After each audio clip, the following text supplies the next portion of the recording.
You know, reflecting on everything, I never would have guessed my life would spiral into such a twisted drama.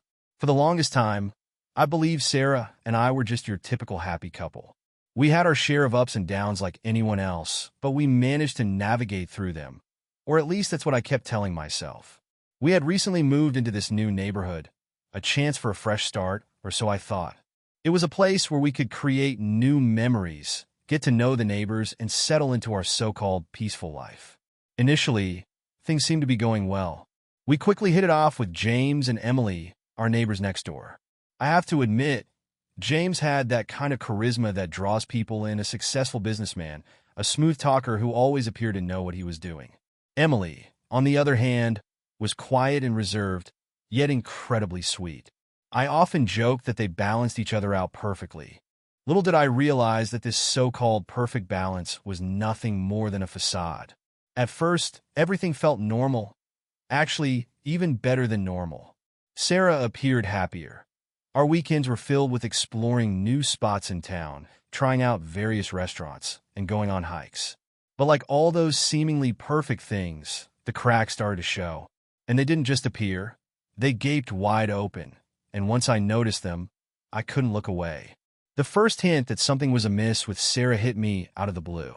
She began spending a lot more time meeting friends, something she rarely did before. It's not that I didn't want her to have her own life. I'm not that kind of guy, but when those girls' nights turned into her staying out until God knows when, it felt different. There were always excuses, too. Staying late at work, traffic was awful, I lost track of time. There was always something. Then there was her phone, the damn phone. She kept it on silent all the time, like 24/7. Sarah used to leave her phone lying around, charging without a care. Now it seemed glued to her hand or buried deep in her bag. I get it, privacy is one thing, but it felt more like she had something to hide. She'd get these texts, and her face would light up. She'd laugh a little, type something back in a hurry, and the moment she noticed me looking, the smile would vanish. She became a master at hiding it, too. At first, I thought I was just being paranoid. You know that gut feeling that eats away at you, but you try to brush it off because you don't want to come off as some jealous jerk? That was me for months. Her demeanor shifted, too. Sarah had always been the one to suggest date nights, snuggle on the couch, and make plans. Suddenly, it felt like she couldn't bear to be in the same room with me. Our conversations grew cold, distant. It wasn't just the usual marital stuff. It was as if she was physically present, yet emotionally absent. I began to feel like a ghost in my own home, tiptoeing around her, while she pretended I didn't exist. I tried to bury all these feelings, convincing myself it was just a phase, work stress, or anything else. But every time I attempted to brush it off, something else would smack me in the face. One night, she came home smelling of a cologne that definitely wasn't mine. Sure, maybe she brushed up against someone at a bar or hugged a friend, but it was too strong, far too strong to be a mere accident. That's when it hit me. Something was seriously wrong. I'm not proud of it, but I started doing things I never imagined I would. I began keeping tabs on her, monitoring when she'd leave, when she'd return.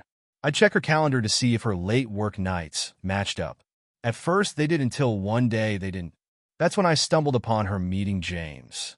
Yeah, good old neighbor James. Mr. Charisma himself. Following her that day felt insane, like I was losing my mind becoming that guy. But I couldn't help it. Her behavior was too strange, and my mind was racing with all the possibilities. So there I was, trying to maintain my distance while feeling like some amateur detective, and there they were, sitting together at a cafe just a few blocks from our neighborhood. It was clearly not a work meeting or a friendly chat. The way they leaned into each other, the way she laughed at his jokes, it was like I was watching her on a date. Her smile, her eyes, all those little things that used to be mine, were now directed solely at James.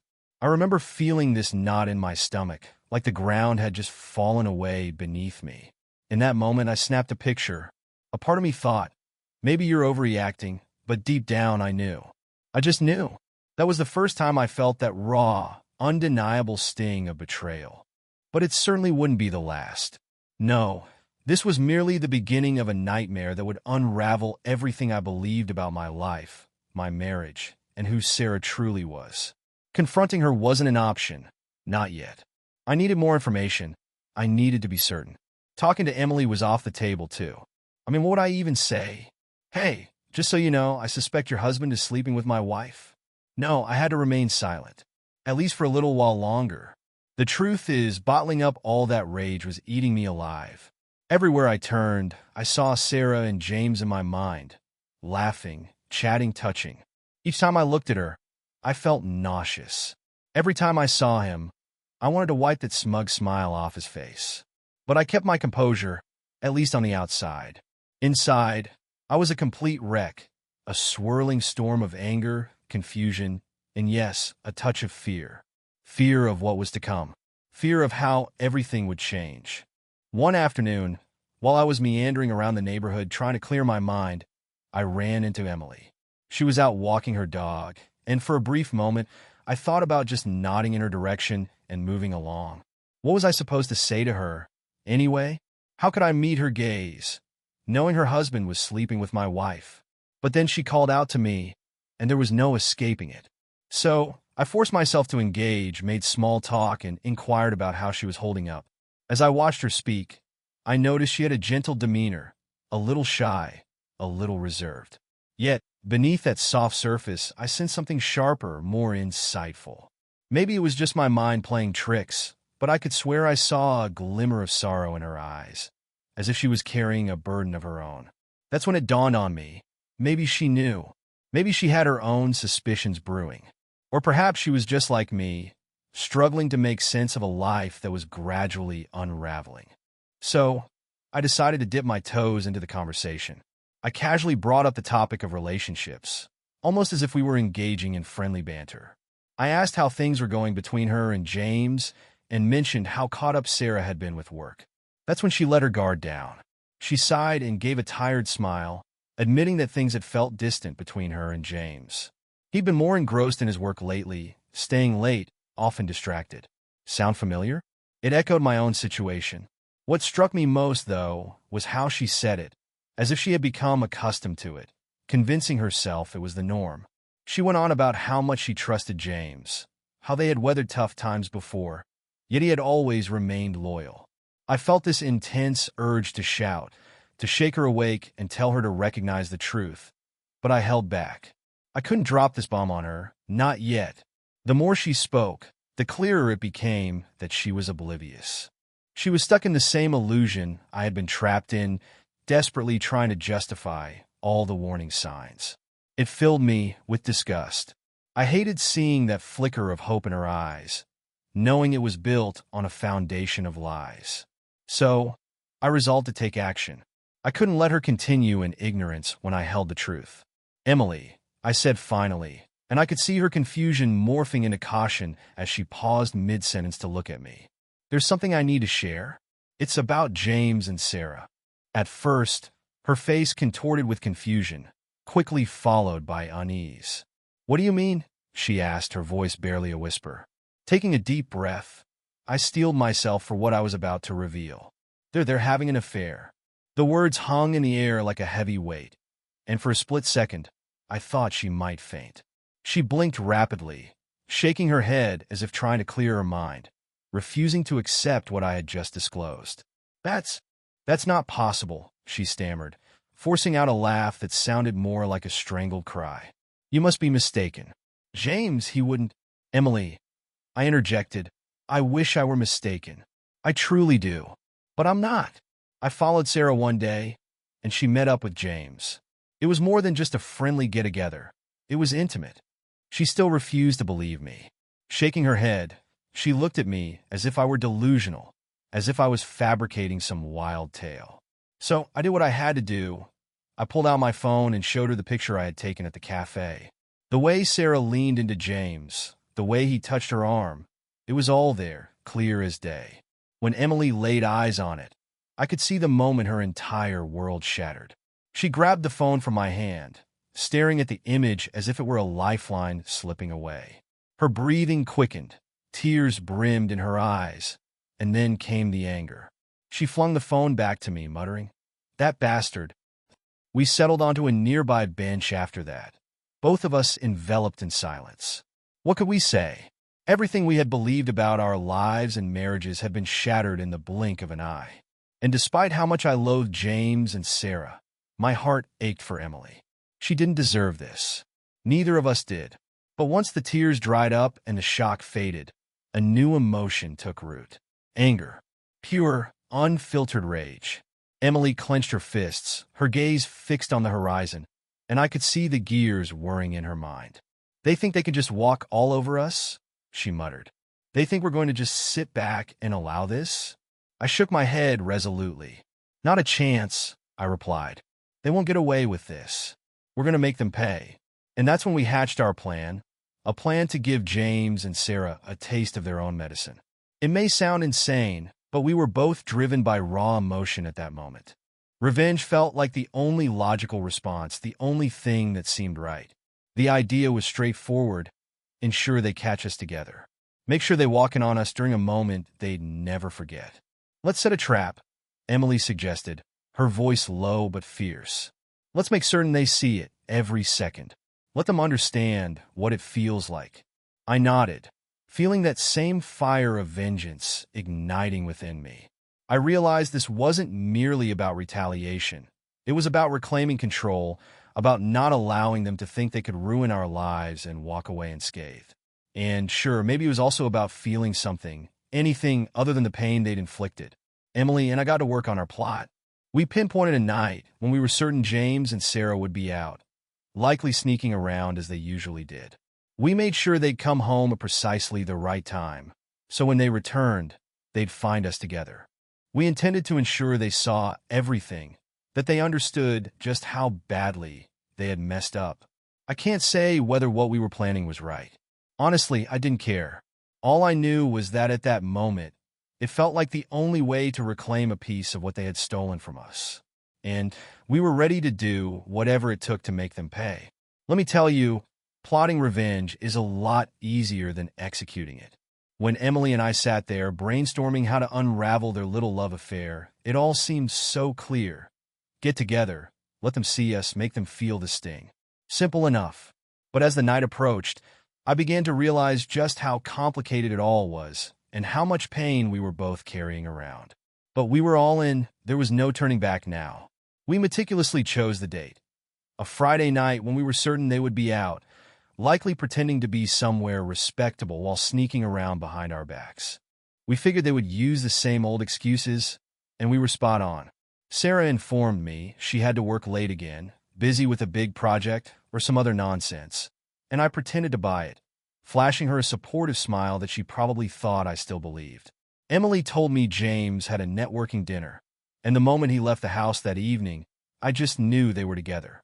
Exactly as we'd planned. When Emily arrived at my place, the tension in the air was palpable. We both understood what was about to unfold, and that knowledge weighed heavily between us, a mixture of nervousness, anger, and sadness. I remember her standing in the doorway, staring at me for a moment, as if searching for the right words but coming up empty. Not knowing what to say, I invited her in, poured us both a drink, and we settled into silence for a few minutes, allowing the reality of our situation to sink in. Eventually, we began to talk, not about the plan, but about everything else. Our lives, our marriages, our emotions. Emily opened up in a way I had never witnessed before. She described feeling like a ghost in her own home, invisible to James, and how every touch from him felt forced, as if he was simply going through the motions. I shared how Sarah's smile had turned icy, how she used to look at me as if I were the only man in her world, but now I was merely there. Just another piece of furniture. It's hard to put into words, but sharing that pain with someone who genuinely understood felt like peeling away layers of numbness I hadn't even realized I'd built up. And that intimacy, it transcended revenge. It was about finding solace in someone who had been just as deeply hurt. Before I knew it, we were wrapped in each other's arms, clinging to one another as if we might shatter if we let go. And maybe we would have. The kiss was spontaneous, as if it were the most natural thing in the world. One moment we were talking, and the next, our lips collided. For a fleeting moment, all the anger, all the feelings of betrayal melted away. It was just the two of us, seeking to forget, to feel alive once more. I won't pretend it was some perfect, romantic moment. It was messy, it was raw, but it was real, and it was precisely what we both needed in that moment. Things progressed quickly, and soon we found ourselves in my bedroom, bodies intertwined in a way that felt both desperate and liberating. I didn't care about James or Sarah or the repercussions. All that mattered was that Emily and I were in this together, losing ourselves in one another and escaping, even if just for a brief moment, from the chaos our lives had become. The sex wasn't tender or sweet. It was driven by a mix of rage, lust, and an unspoken understanding that we were both fractured. And maybe this was our way of attempting to piece ourselves back together. We had no idea when they would return, but we made sure to be prepared. Our plan was to put on a show they wouldn't soon forget, ensuring they witnessed every moment of what we were doing. So, when I heard the front door creak open, followed by their voices, James laughing about something, Sarah chiming in with that familiar flirty giggle, I felt my heart race in my chest. Emily must have sensed it too, because she squeezed my hand, giving me a look that silently conveyed, "Let's do this." The next few moments unfolded like a slow-motion train wreck, one I couldn't look away from. They walked in straight into the living room, and there we were entangled on the couch. Emily's back faced them, but I could see the shock, the horror, the fury etched on their faces.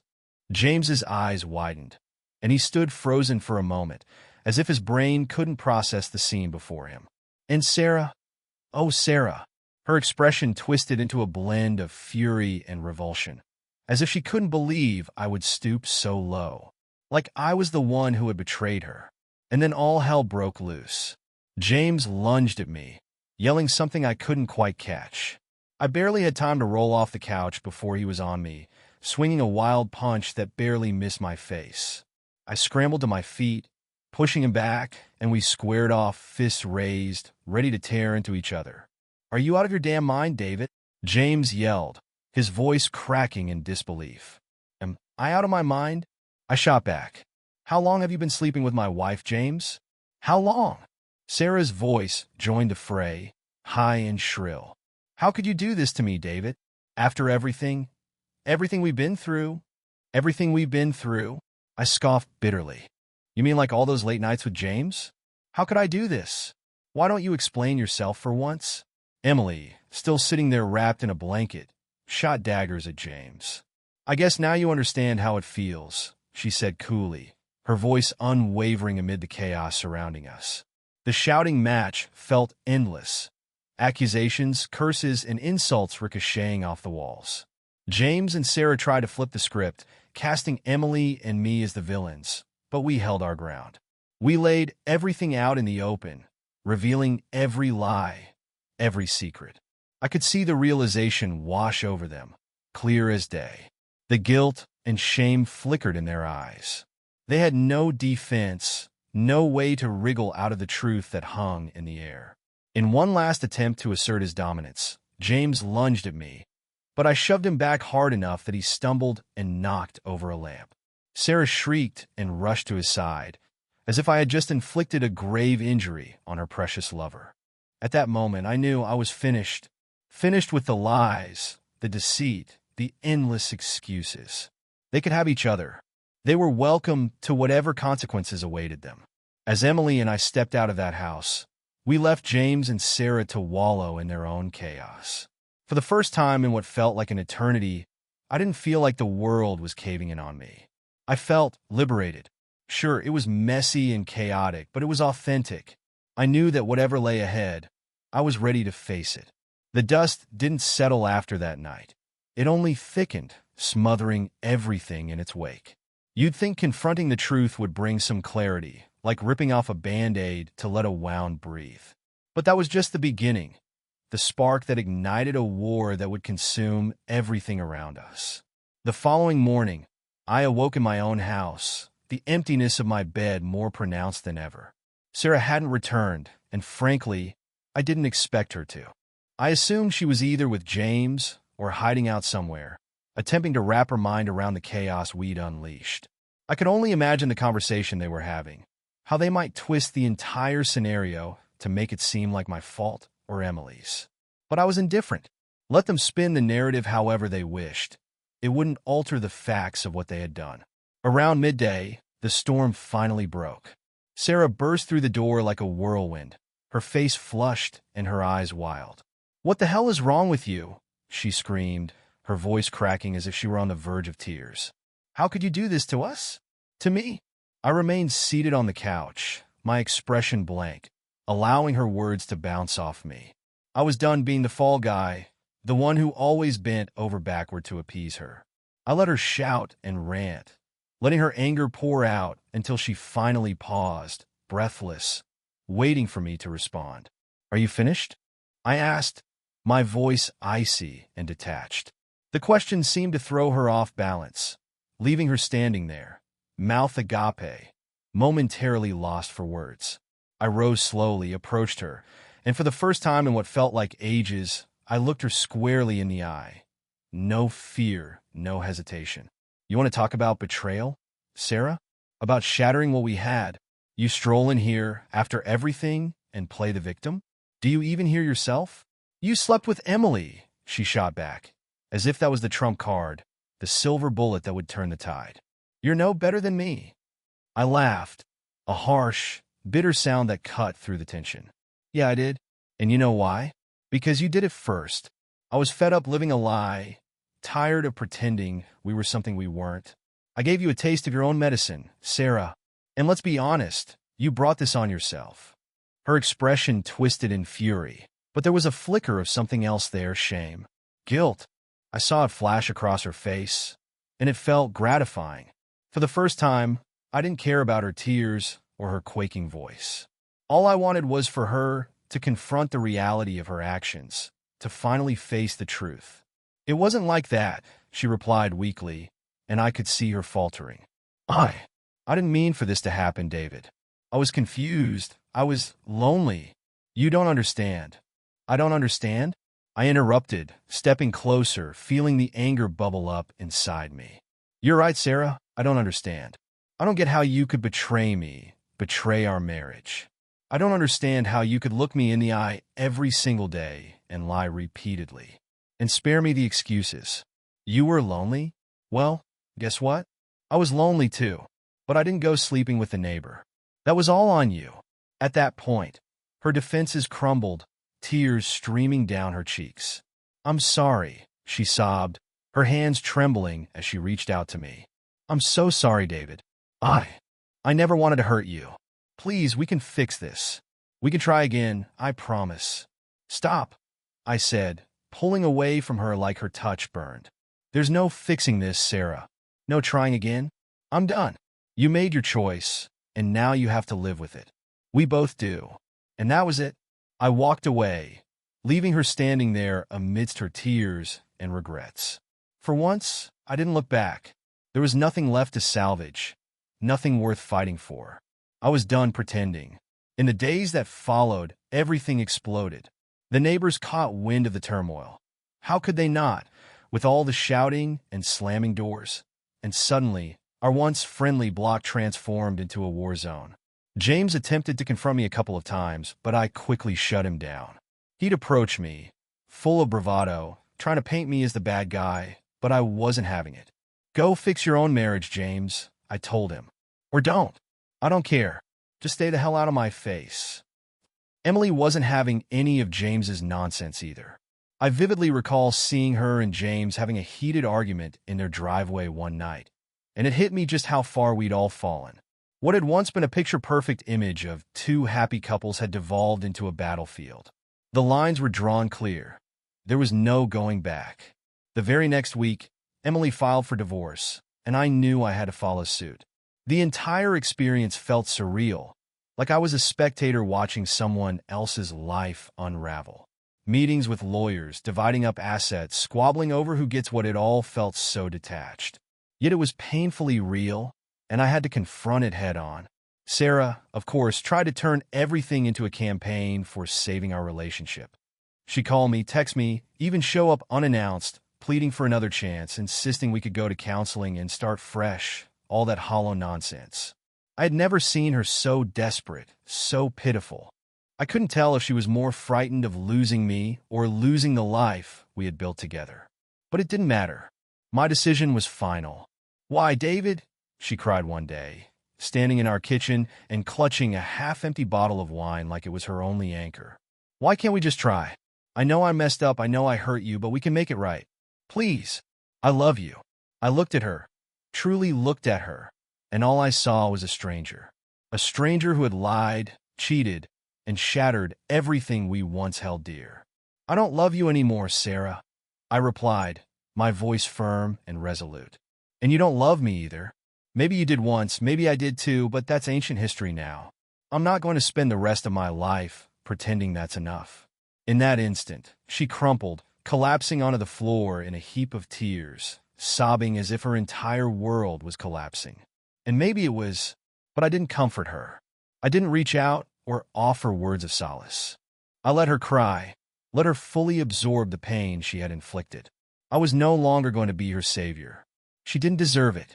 And just like that, our marriage ended. The lies came to a close.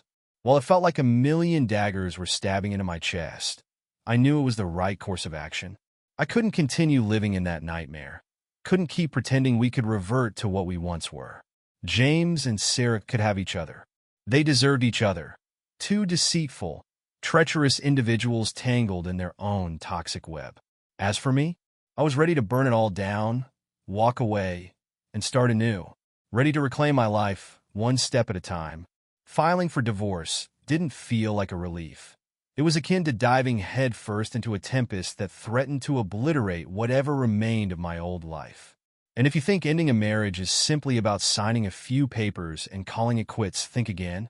It's a long, messy, and brutal battle. With Sarah, it felt like a never-ending war that just dragged on.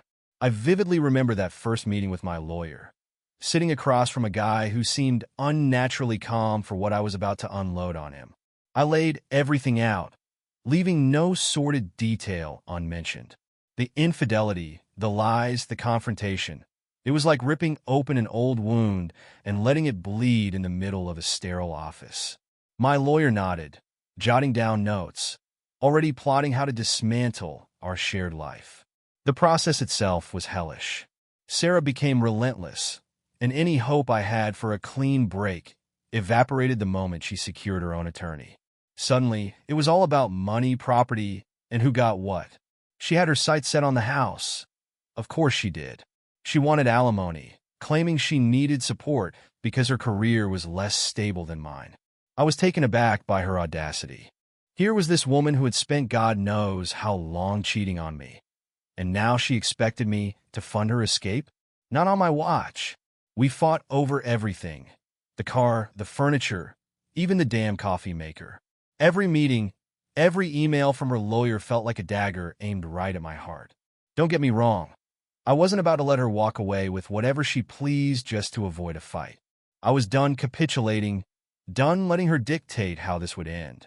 I fought back, ensuring my lawyer was fully aware of what we were up against, advocating for a fair division of our assets. Nothing more, nothing less. The arguments were never-ending, spilling over into every facet of my life.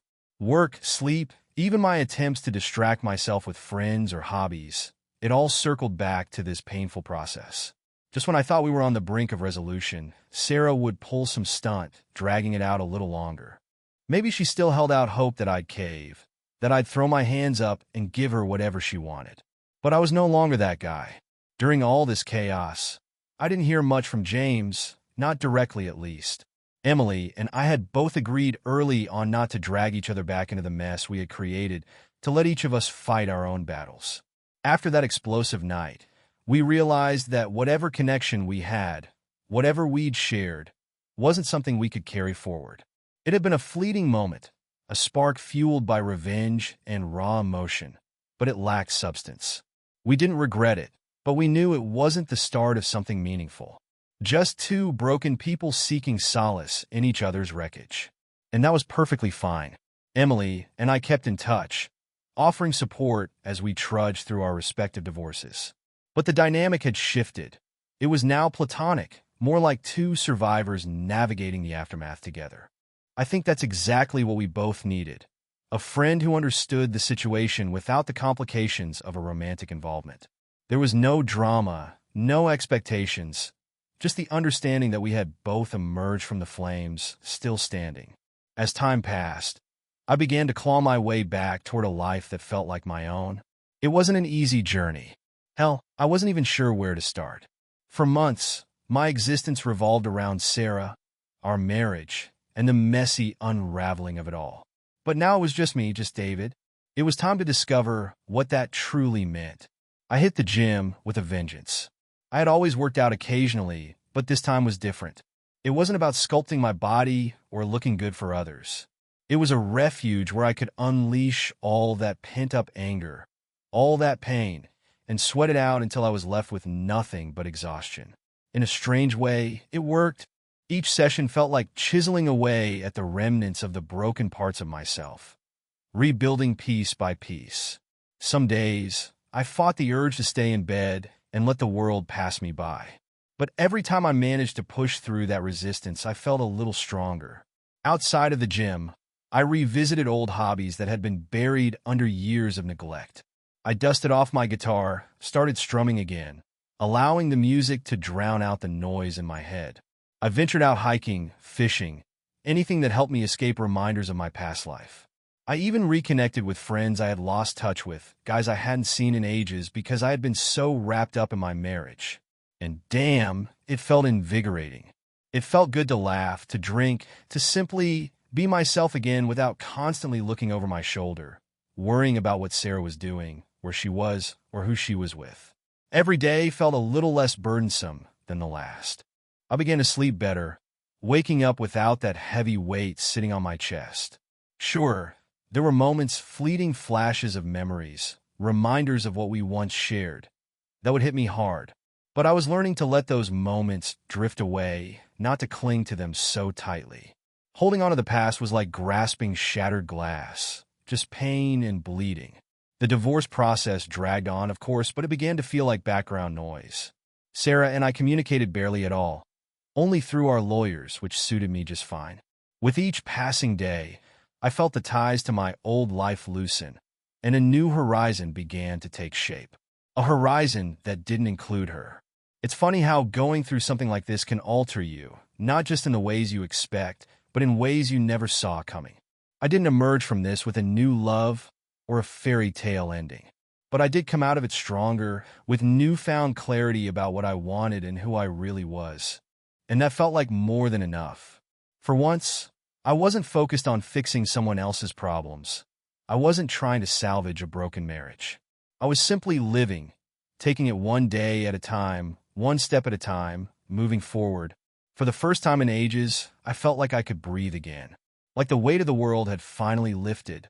Like I was truly free. The day my divorce was finalized wasn't marked by celebration.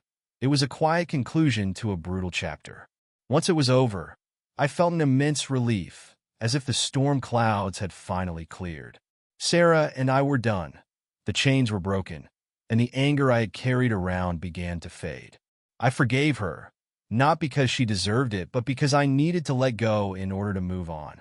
Life after divorce became a journey of rediscovery. I had to relearn how to live for myself, to rebuild my daily routine, and to find joy in activities that had nothing to do with us. I threw myself into fitness, embracing running, boxing, and hiking, anything that made me feel alive once more. Reconnecting with old friends, playing my guitar, and simply savoring the little pleasures. Each step drew me closer to who I was, or perhaps who I was meant to become. Emily and I didn't pursue anything beyond friendship after that night we shared. It was a moment we needed, but it didn't define our future. We leaned on each other during the divorce process, sharing our struggles but keeping things strictly platonic. I appreciated that. We both needed a clean slate.